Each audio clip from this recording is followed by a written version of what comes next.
L'histoire de la vie a été secouée par 5 grandes catastrophes au cours des 500 derniers millions d'années. 5 grandes extinctions de masse qui ont exterminé un grand nombre d'êtres vivants et modifié les écosystèmes à jamais. Aujourd'hui, on va s'intéresser à la première d'entre elles, la première grande extinction massive qu'a connue le monde du vivant. Alors, asseyez-vous bien confortablement et laissez-moi vous présenter la crise fin ordovicien.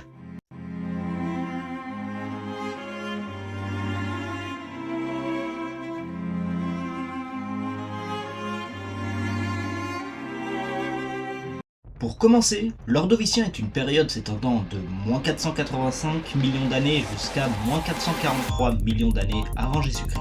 Voici l'apparence des continents à l'époque. On a le grand continent Gondwana au sud du globe.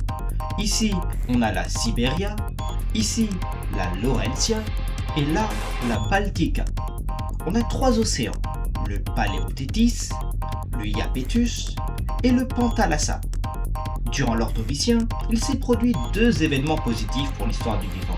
Le premier, c'était le GOB, soit le Great Ordovician Biodiversification Event, qui se traduit par une diversification de plein de groupes d'animaux, avec l'apparition de plein de nouveaux groupes d'êtres vivants, pas seulement animaux, mais de manière générale.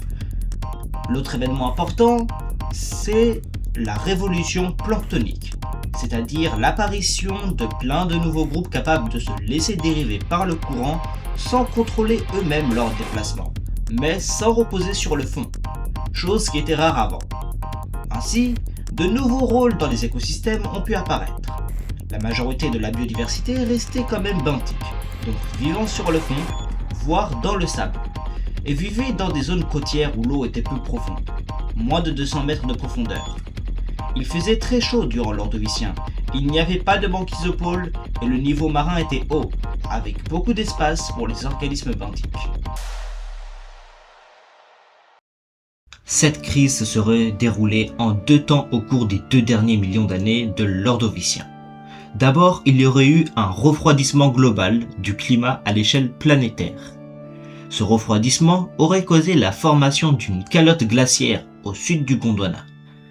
Cette immense masse de glace signifie qu'il y aurait eu moins d'eau dans les océans, et donc que le niveau de la mer aurait rapidement chuté jusqu'à 100 mètres de moins, ce qui aurait considérablement réduit la surface des habitats côtiers où vivait la majorité des êtres vivants. Et comme il y avait moins de place pour vivre, une partie d'entre eux aurait donc été condamnée à disparaître. Le refroidissement aurait été causé par une diminution de l'effet de serre, un phénomène permettant à la planète de conserver plus de chaleur. Cette diminution de l'effet de serre aurait été causée, lui, par une diminution de la quantité de dioxyde de carbone dans l'atmosphère. Plusieurs hypothèses expliquent la diminution du CO2 atmosphérique, donc voici les 3 hypothèses les plus courantes. La première de ces 3-là, c'est que la migration du continent Gondwana, due au mouvement tectonique, aurait entraîné des courants marins appelés upwelling, qui indirectement par une suite de processus auraient entraîné le piégeage du CO2 atmosphérique. La deuxième hypothèse, c'est que les orogénèses, c'est-à-dire les processus formant les chaînes de montagnes, des chaînes taconiennes et calédoniennes, auraient exposé à l'air libre des terrains silicatés qui, via l'érosion, auraient puisé du CO2 atmosphérique. La troisième hypothèse, c'est que l'apparition des toutes premières plantes sur la terre ferme aurait conduit à une consommation de CO2 par photosynthèse. Quoi qu'il arrive, le CO2 étant un gaz à effet de serre, diminuer sa concentration dans l'air fait baisser indirectement la température. Cela dit, il y aurait eu une deuxième partie lors de cette crise. Après la glaciation, il y aurait eu une déglaciation, qui aurait conduit à une remontée rapide du niveau marin. Cependant, cette remontée se serait faite via une remontée d'eau pauvre en dioxygène dissous dans l'eau. Dans ces eaux pauvres en oxygène, les organismes auraient eu du mal à respirer et une importante partie des survivants seraient morts asphyxiés à cause de l'anoxie des eaux. Pour vous donner une idée, voici à quoi ressemblaient les écosystèmes de l'époque. Les mollusques sont très diversifiés, avec des bivalves et des gastéropodes benthiques et des céphalopodes nectoniques, capables de nager librement. Les nautiloïdes, un groupe de céphalopodes, étaient alors les apex prédateurs, les plus gros dépassaient 5 mètres de long et possédaient une immense coquille. Les cordés, l'embranchement auquel nous appartenons, étaient principalement représentés par deux groupes. Les poissons agnates, sans mâchoire, qui sont apparentés à l'ancêtre de tous les vertébrés actuels et mesurant quelques dizaines de centimètres au max, mais aussi le groupe des conodontes, une lignée de vertébrés disparus à l'apparence vermiforme avec une bouche remplie de petites dents en forme d'aiguille. Leur taille se mesurait en centimètres ou dizaines de centimètres.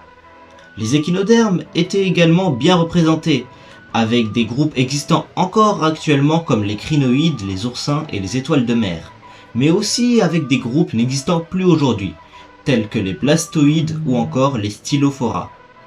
Ajoutons à toute cette faune des coraux, des porifères, c'est-à-dire le groupe des éponges, des brachiopodes, ainsi que plein d'arthropodes, notamment des trilobites.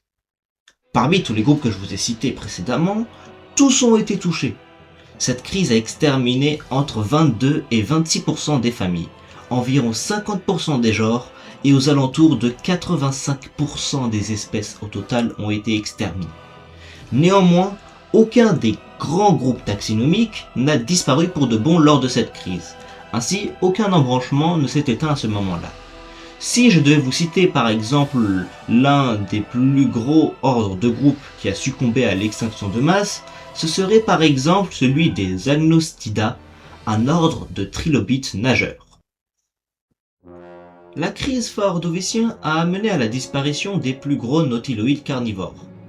Ainsi, d'autres groupes ont pu s'émanciper après la crise pour prétendre au poste de prédateurs dominants, notamment les euryptérides, des cousins aquatiques géants des scorpions actuels, ou encore les Gnatostoma, le groupe des poissons à mâchoire, qui s'est divisé en trois groupes ensuite.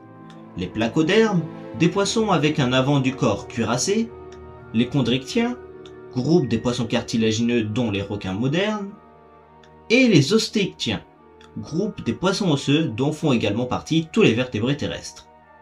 Après la crise, les trilobites sont devenus un peu plus rares.